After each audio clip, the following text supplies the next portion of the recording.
Fala galerinha, seja bem-vindo ao canal Esmola Cripto. Pessoal, dando continuidade aqui agora nesse quinto episódio, né? Nós vamos dar uma revisada rapidinho com relação ao quarto episódio aí, tá? E vamos dar seguimento, tá ok? Vamos lá. Pessoal, só fazendo um complemento aqui antes. Gente, para quem não tem interesse nesse tipo de informação, é uma pena. Porque é daqui para frente, dali, ó, do quarto episódio para trás, você vai ter conhecimento, tá, de causa com relação ao desenvolvimento da tecnologia, com relação também ao armazenamento de dados que era muito arcaico e precário, e hoje nós já temos uma evolução gigantesca em relação a como armazenar dados de forma segura e imutável, tá? E como é que nós chegamos até aqui, né?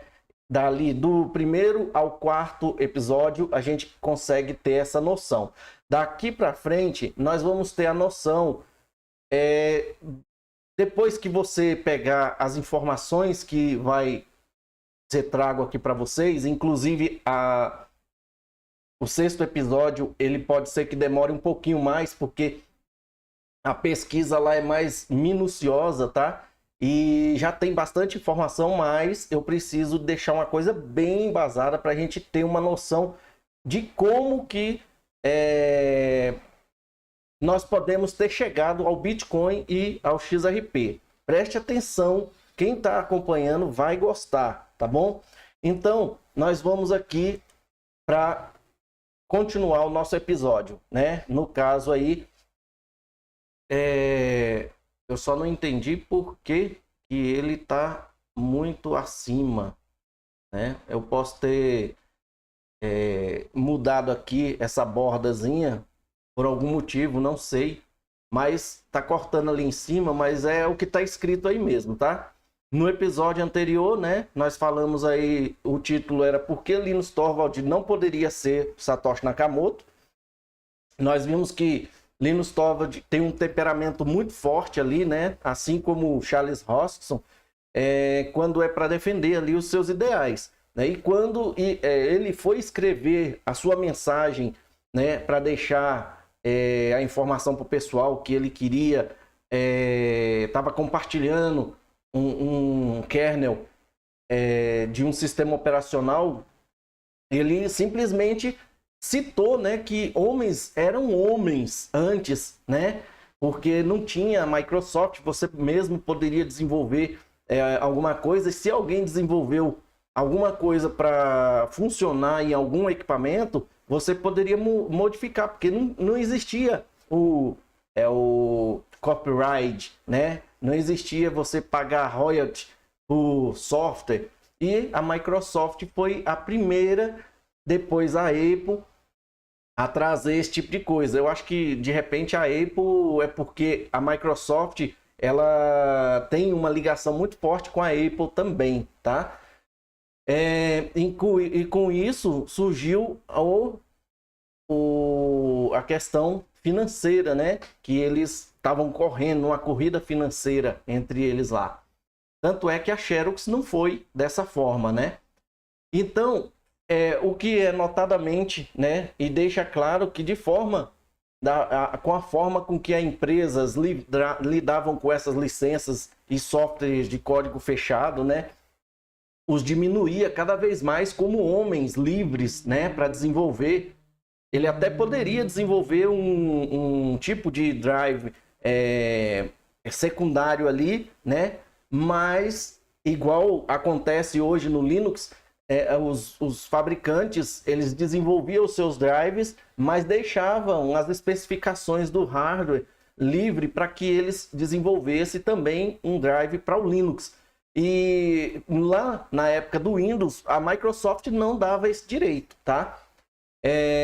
Não é nem a Microsoft, era a IBM, né? Ela até deixava os hardwares livres, mas tinha softwares que eram fechados, que era desenvolvido pela própria Microsoft, né? E ninguém poderia mudar, porque o kernel do Windows era travado, era fechado, tá? e que eles estavam ali, ele estava ali para iniciar essa mudança, né? Levando em conta aí que Satoshi Nakamoto nunca demonstrou essa tempestividade dele, né, do Linus Torvald em seus escritos, e ele era mais neutro, não queria deixar rastros, né? E se ele fosse tempestivo também, na hora que alguém tentasse destruir o blockchain, como tentaram outras vezes, né? Sabe-se lá se foi uma tentativa ou se foi até mesmo o próprio Satoshi que criou 184 bilhões de tokens de Bitcoin fazendo algum teste, e aí de repente ele vai lá e resolve o problema rapidamente. Por isso que eu acho que às vezes pode ter sido o próprio Satoshi Nakamoto que criou aqueles 184 bilhões de tokens fazendo alguma experiência.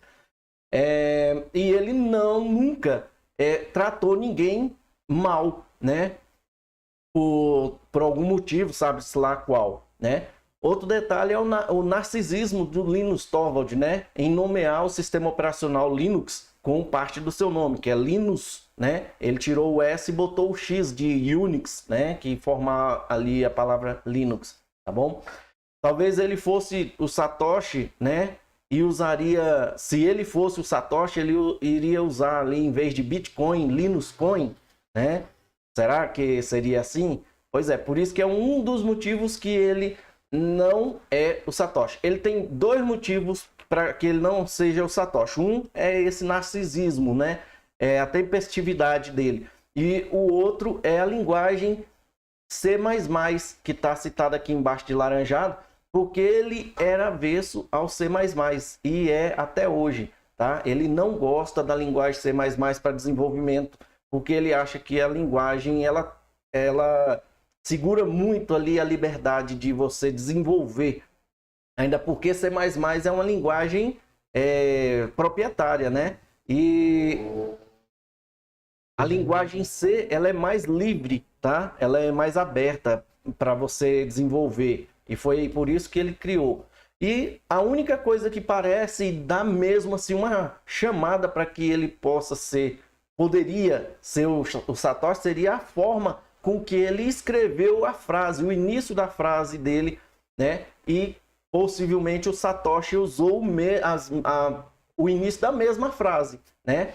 Então, era isso. Vamos continuar agora. Se você não é inscrito, se inscreva, deixa seu like e ative o sininho aí, tá? Para receber notificações. Muito obrigado aos novos inscritos e aos inscritos veteranos que tá aí com a gente aí, ó, desde o início, tá? Um abração. O vídeo aqui é somente para efeito de conhecimento, para os ativos criptográficos que eu venha citar, tá, gente? E vai ter citação, sim. Em hipótese alguma, deve ser considerado recomendação de compra ou de venda. O vídeo é totalmente técnico e não vou nem dizer que é fundamentalista, porque nós vamos falar só da parte técnica mesmo, tá? As informações que vocês vão receber aqui é resultado de pesquisas, né, que eu realizo em sites de notícias e sites oficiais dos projetos aí que eu cito, tá? E vou trazer algumas opiniões para complementar, para vocês entenderem algumas partes técnicas. Bom, a Microsoft, ela falava que não, mas ela tinha um medo enorme do Linux, sim, tá, gente? O Bill Gates diz não temer o crescimento do Linux, diz aqui nesse artigo, né, de 4 de outubro de 2004. Só que antes de 2004 tinha outros, eu é que não fui atrás, tá? Mas já tinha outro, ele já estava muito preocupado, porque era assim, a percepção de que as pessoas estavam escolhendo um sistema operacional gratuito ao invés de pagar por esses, né? E ele ficou, né, muito preocupado com isso, porque ele nem tinha bem começado, porque ele começou ali em 1973, criou a empresa, né? Ou foi 75, nem lembro mais, é tanta data.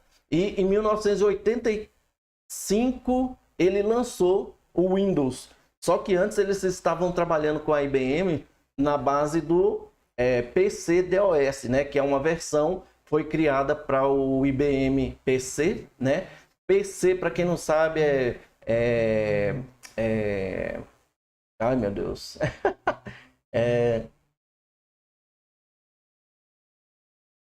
Tô tentando lembrar aqui da palavra em inglês, é personal computer, eu acho que é isso. Ou seja, computador pessoal, tá, gente? Desculpa o lapso aí para demorar a lembrar disso aqui. Personal computer, é isso mesmo. E no caso aí é o PC, tá? E aí no IDG Now, que é um dos sites mais ligados à tecnologia aí desde sempre, né? Publicou uma matéria com a declaração recente do Bill Gates sobre o software livre, né? Que é o Linux.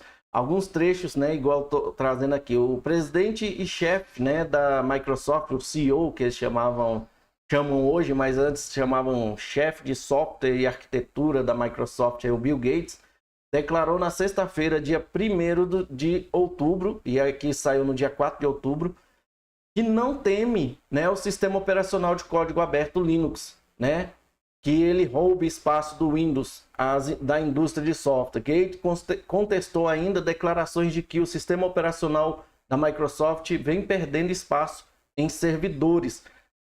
Bill Gates contestou ainda declarações de que o sistema operacional da Microsoft vem perdendo espaço. Ah, tá repetindo ali. Beleza? Então, vamos passar para outra aqui. E aqui, ó, os números falam por si. Aí outro artigo aqui, ó, fala o seguinte: apesar do Linux não ser uma ameaça para a Microsoft na área de sistemas operacionais comuns, tá? Esse que é os usuários comuns utilizam. O usuário comum do mercado de servidores, né? Para os usuários comuns, no mercado de servidores, a conversa é um pouco diferente. Segundo a WTEX, o Windows está presente em apenas 29,5% dos servidores globais, né, na época, contra 70,6% de sistemas baseados em Unix. Desde o total de 45,4% são servidores Linux. Galera, para vocês terem uma ideia, a Microsoft, vocês vão ver mais na frente aqui, ela teve um interesse muito grande no Unix para ela somar a diferença dos 29,5 com a diferença aqui que o sistema Unix tinha, né?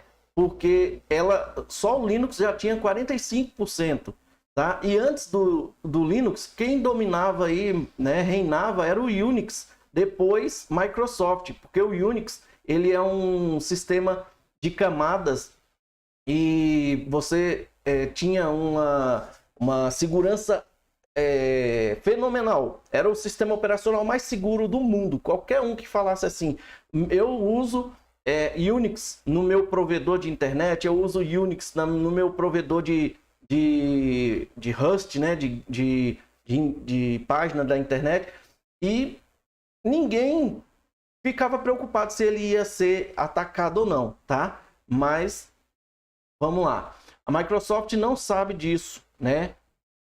Como ela mantém um sistema operacional Linux chamado Azure Sphere OS, né? A Microsoft, aqui eles fizeram um sarcasmo, né? Lá eles têm um data center com um Azure chamado Azure Sphere OS. É um sistema operacional, é Azure Sphere, né? Sphere. E eles usam Linux, tá? Simplesmente.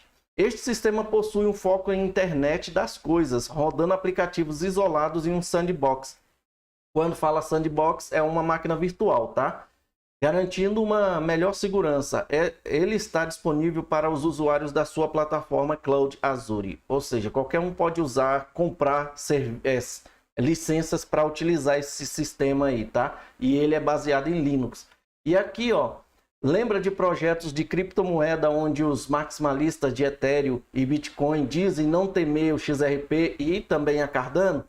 Sim, porque depois que você compreendeu que o XRP pode ser o irmão mais velho do Bitcoin, tá? Nessas lidas nossas aqui, e a Cardano é o melhor blockchain, tá? Mas o mais bem desenvolvido, tá? É o blockchain mais bem desenvolvido para smart contract, que tem tudo para substituir o velho Ethereum, né? Cardano é um blockchain com estruturas resistentes, forjado na matemática. Então, essa é a diferença, né, do passado, dos sistemas operacionais para o presente, que é, vamos dizer assim, que a Cardano, sim, ela é um sistema operacional global, que é o mesmo que a Ethereum faz, né? Ela quer ser um sistema operacional descentralizado, né? E a Cardano foi na mesma linha, tá? Aqui eu já tinha trago essa notícia, né? Que em 2003, 19 de 5 de 2003, a Microsoft comprou a licença do Unix, por isso que nós estamos vendo aqui, ó, em 2004, ela nem dizendo que não se preocupa, né? Por quê? Porque ela tem o Unix, né? Ela comprou o Unix praticamente, né? E nós vamos ver a efetividade da compra e depois ela entrou, tá vendo aqui, ó? Ela comprou o Unix para manter a hegemonia dela aqui e depois ela, nessa compra da Unix, da licença, ela comprou definitivamente a Novell, que tá aqui, ó.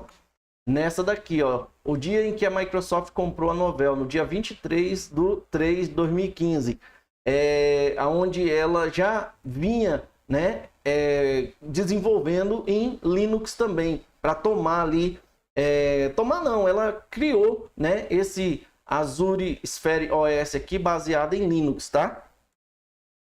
Bom, vamos falar aqui também desse inventor do primeiro dinheiro digital, o DigiCash, e vocês vão entender por que nós estamos falando dele depois. Primeiro, porque você vai conhecer mais uma tecnologia de moeda digital, tá? Além do Bitcoin, e nós vamos saber também por que o criptógrafo David Shaw entrou nessa nossa conversa aqui, tá? Essa história começa com o David Shaw, nascido em 1º de janeiro de 1955 em Los Angeles, Califórnia, nos Estados Unidos, né?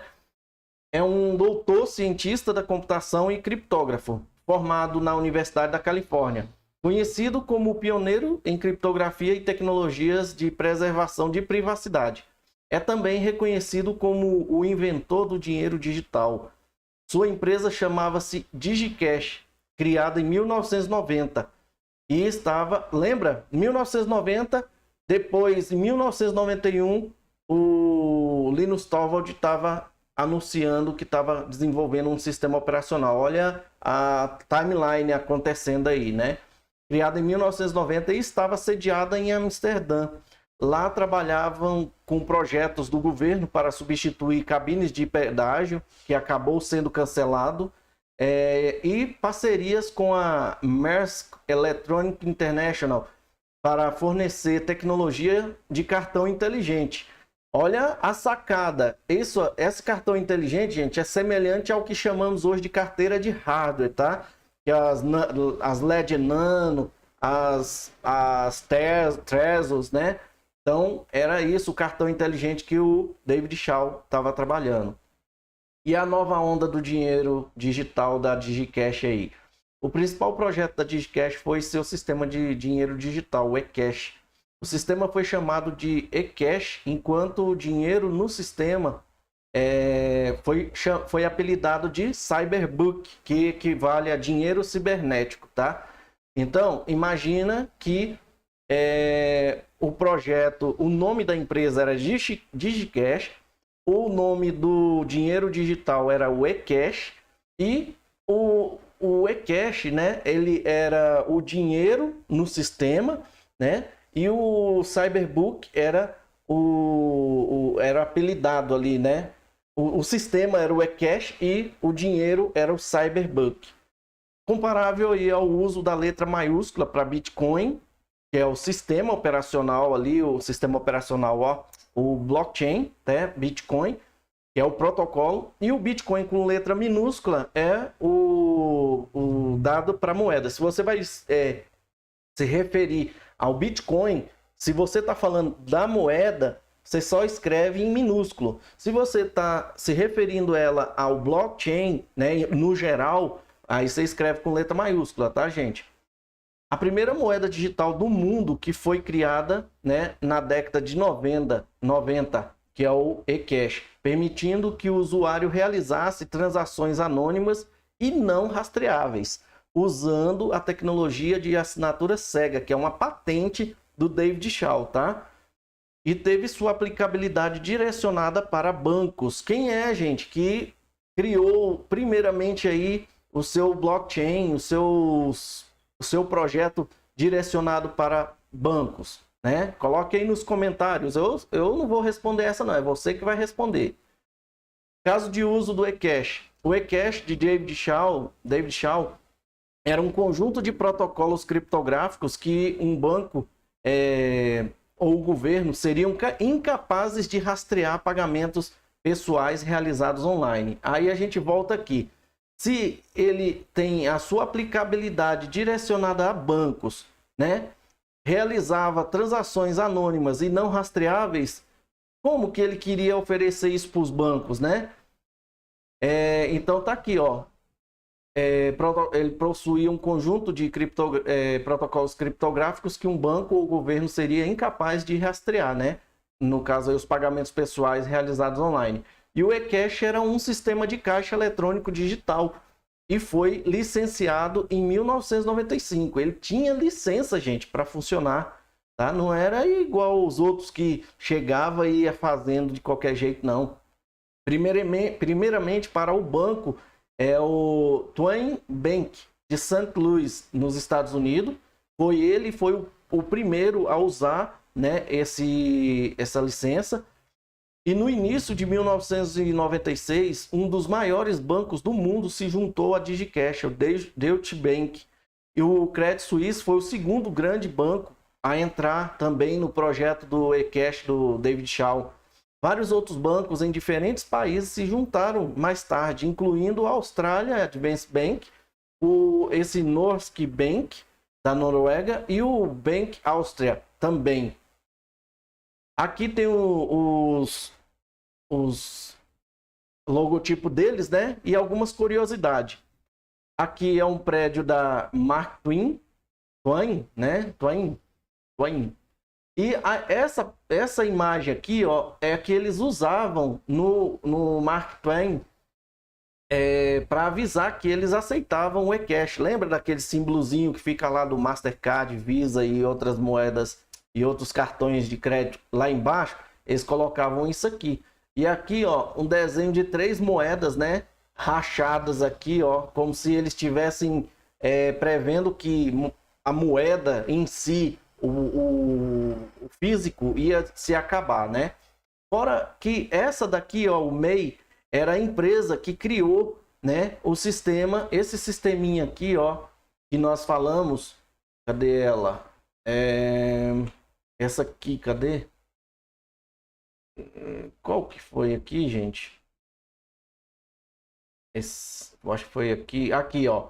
Cartão inteligente. Foi ela que criou o cartão inteligente. Tá vendo aqui, ó? Mars Electronics International, né? MEI, tá? Então, essa empresa aqui que estava trabalhando com o David Shaw para criar esse cartão, tá? Inteligente. Aqui foram vários sites na internet que tiveram, né, o uso desse eCash nos sites também, que poderia ser usado uma API para poder fazer pagamentos e receber pagamentos utilizando o eCash. Os contratos não fechados, gente. De todos esses contratos que nós vimos aqui, ó, tá? Todos esses contratos, além de outros que eu não citei ali, porque são bastante. No entanto, o que talvez seja mais interessante do que os negócios que a DigiCash fechou são os negócios que ela não fechou. 2 dos 3 principais bancos holandeses, o ING e o ABN Bank, ABN Bank, né? Perdão, ABN AMRO Bank, né? Teria feito acordos de parceria com a DigiCash no valor de dezenas de milhões de dólares. Um acordo, tá? Teria feito acordo de parceria. Da mesma forma, a Visa, gente, a Visa teria oferecido um investimento de 40 milhões, né? Enquanto o Netscape, aquele navegador mais famoso do mundo, né? O Netscape também teve interesse, né, em colocar, né, o Netscape, o eCash no Netscape. E o eCash poderia ter sido incluído nesse navegador mais popular da época. E esse Netscape é desafeto da Microsoft, para quem não sabe, tá? A Microsoft ficou preocupadíssima com isso e com o tempo ela foi criando o chamado Internet Explorer. Só que em vez dela colocar o Internet Explorer separado do Windows para evitar que fechasse ali um monopólio, né? As pessoas comprassem a licença do Windows, já recebesse. Ele não podia escolher um navegador, ele tinha que receber junto já o Internet Explorer. E isso gerou uma polêmica muito grande na época, tá? E eu imagino que foi mais por causa disso, porque o Netscape estava querendo implementar o eCache no Netscape. Então você imagina o que aconteceu, né? A Microsoft viu isso acontecendo, né? E aí, por alguma razão, essas negociações, tanto com a Netscape, a Visa, ING e ABN, não foram para frente, tá? Não foram concretizados. Aqui, ó, o motivo do não fechamento de alguns contratos. Isso é o que eu acho, tá, gente? Essa tecnologia de assinatura cega foi abordada no seu artigo na Universidade da Califórnia, intitulado, esse nome em inglês, em português é assinaturas cegas para pagamentos não rastreáveis. Todas as transações do eCache, né, o DigiCash é a empresa, tá? Do eCache eram anônimas, porém únicas, devido a esses vários protocolos criptográficos do eCache, desenvolvido por David Shaw. Talvez esse tivesse sido o principal fator, né, que não agradou os bancos, impedindo o prosseguimento das negociações. Nem bancos, gente, e muito menos qualquer governo quer perder o controle que tem até hoje sobre as finanças, né, da população, tá? Comparando aí o desenvolvimento do eCache com a atualidade, né, o presente, podemos observar que foi um projeto muito no nível assim do Bitcoin, com a criação de banco de dados, né, que é no caso o blockchain, para a moeda Bitcoin, tá? Um valor, um sistema verificável. Ele não era no estilo assinatura cega que o David Shaw criou, né? Ou seja, só por aí você já consegue ver que se o David Shaw tivesse sido ali um Satoshi Nakamoto por trás do projeto Bitcoin, ele simplesmente poderia ter implementado o Bitcoin com a assinatura cega, né? Mas não foi isso. É mais um motivo para ter a noção de que ou o sistema está envolvido, tá? Porque ele não queria uma coisa que ninguém pudesse não rastrear, que as pessoas não pudessem rastrear, e eles queriam alguma coisa rastreável, e ao mesmo tempo, quem criou, né, esse projeto, ele nunca pensou na rastreabilidade ser assim, de uma forma que ele não pudesse fazer verificações, né? Então eles deixaram o sistema Bitcoin como sendo verificável, tá? Mas que tem, né, como premissa ir na contramão, tá? O projeto do David Shaw ir na contramão do sistema financeiro, né? Injusto e falido. Mas diferente do Bitcoin, o eCache tinha uma pessoa central. O Bitcoin não teve, foi o Satoshi, ninguém nem sabe quem é ele hoje, né? E suas transações eram anônimas e não rastreáveis, tá? Então essas são as principais diferenças do Bitcoin para o eCache. O Satoshi, ninguém sabe quem é. David Shaw, todo o sistema financeiro sabe quem é David Shaw. O Bitcoin é um sistema verificável, tá? E já o eCache é anônimo e não rastreável. O que ia contra, né, todo o sistema financeiro aí, né, sobre o que eles defendem até hoje, né, o controle. A semelhança com a Ripple, né, que criou o sistema XRP-LED e a moeda XRP, com o mesmo intuito do eCache, aplicabilidade direcionada a bancos, né, e de forma que, olha uma coisa interessante aqui para vocês verem. Ela é direcionada a bancos, assim como o eCache do David Shaw, e a aplicabilidade, como a gente está falando aí, né, para os bancos, e ele é rastreável assim como o Bitcoin, tá? Eles poderiam também ter usado a tecnologia do David Shaw, deixar o XRP anônimo e não rastreável, mas não é isso que foi desenvolvido, né? O Bitcoin foi criado por Satoshi e o XRP criado por outra pessoa, que nós vamos descobrir se realmente a mesma pessoa que criou o XRP criou o Bitcoin, tá bom? Então vocês conseguem ver aí que o David Shaw não tem o dedo forte dele ali dentro do Bitcoin. Então, vamos lá. Houve uma história interessante, que agora é muito importante você saber, tá? Como aqui a Microsoft ofereceu cerca de 100 milhões de dólares para integrar o eCash ao Windows 95. Lembra lá quando nós falamos aqui, ó, sobre o Netscape, tá? Querer, né, ter o interesse, né, de incluir o eCash no navegador? Pois é, e aí a Microsoft de repente foi lá e tentou, né? Aqui, ó, tentou comprar o eCash antes que a Netscape colocasse isso no navegador, o que ia fazer a Netscape se tornar o navegador mais único, né? Assim, ó, dominar mesmo o mercado. E aí a Microsoft que já tinha um navegador dela bem simplesinho, nunca ia conseguir fazer com que o navegador deles deslanchasse, né?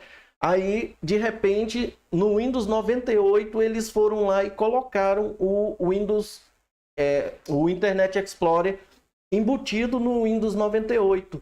E isso, eu não consegui a informação correta, mas eu imagino que eles tentaram colocar isso no Windows 95, numa versão do Windows 95, só que não ficou boa. Eles desenvolveram o Windows 98 e aí sim, eles incluíram o Internet Explorer.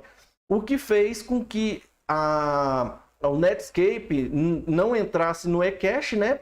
Numa negociação que eles estavam tentando, né, na justiça, não deixar a Microsoft incluir o navegador no Windows 98, porque aí as pessoas não teriam escolha, elas sempre teriam o Windows com o Internet Explorer e não poderia simplesmente usar um navegador à parte, apesar que podia, mas as pessoas não iam querer ficar instalando mais um navegador e já ia usar o que estava no sistema, tá? Então tem toda uma coisa assim que a Microsoft fez para poder destruir a Netscape, várias coisas, e uma delas que no passado ninguém sabia era por causa dessa vontade que a Netscape tinha de colocar o eCash embutido nele. E aí a Microsoft também não ficou fora, né? Ela ofereceu 100 milhões de dólares para integrar o eCash no Windows 95 na época, né? Mas David Shaw fez uma contraproposta ao Bill Gates, né? E o Bill Gates recusou sumariamente. Pensa num cara que só pensa no próprio umbigo, né?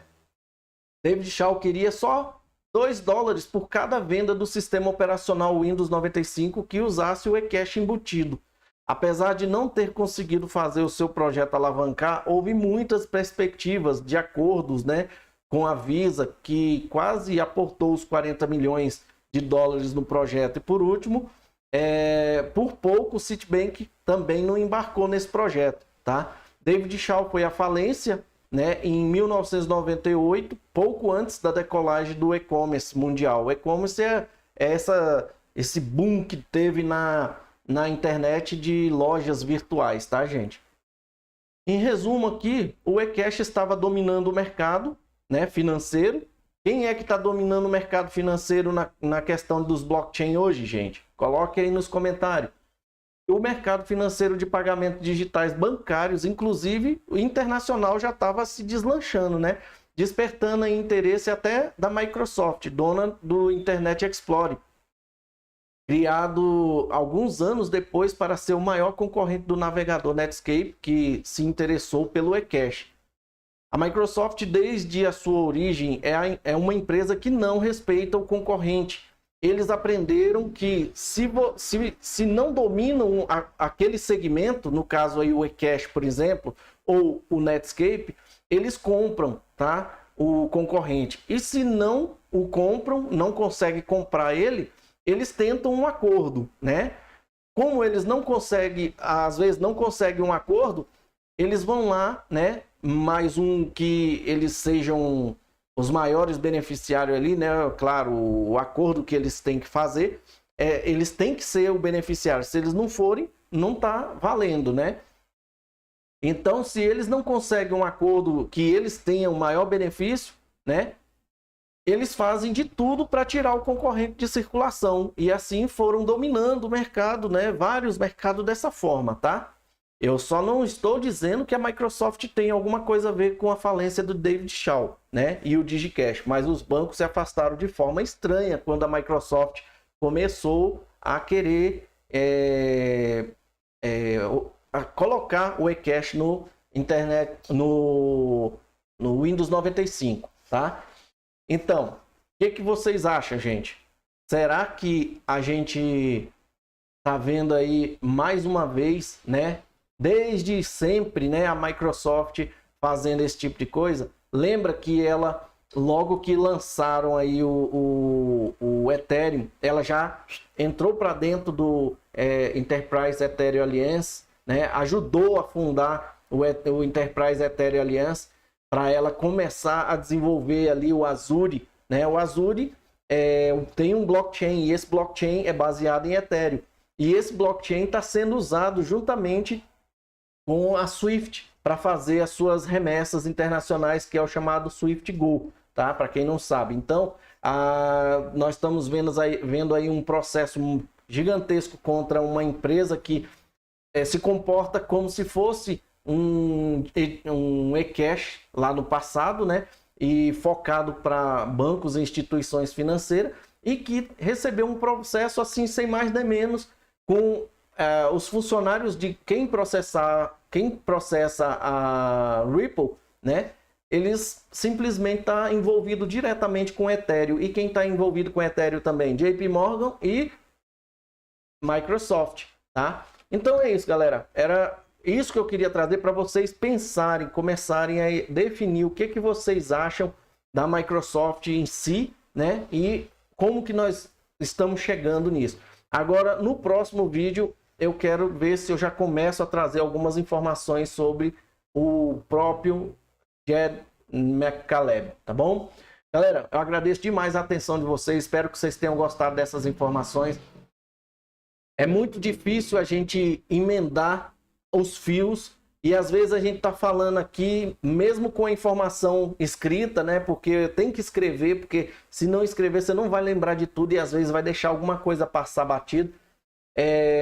É muito difícil. Às vezes você tá lendo ali e você começa a ler, a pensar que você poderia comentar uma outra coisa, né? Mas aí você tem que seguir o roteiro, porque senão você vai buscar informações que eu vou trazer no próximo vídeo. E foi isso que ocorreu aqui, tá? Muitas das vezes deu vontade de citar coisas que eu já sei dos próximos vídeos, mas eu não quero fazer isso. Por isso que deu umas engasgadas aqui, tá bom?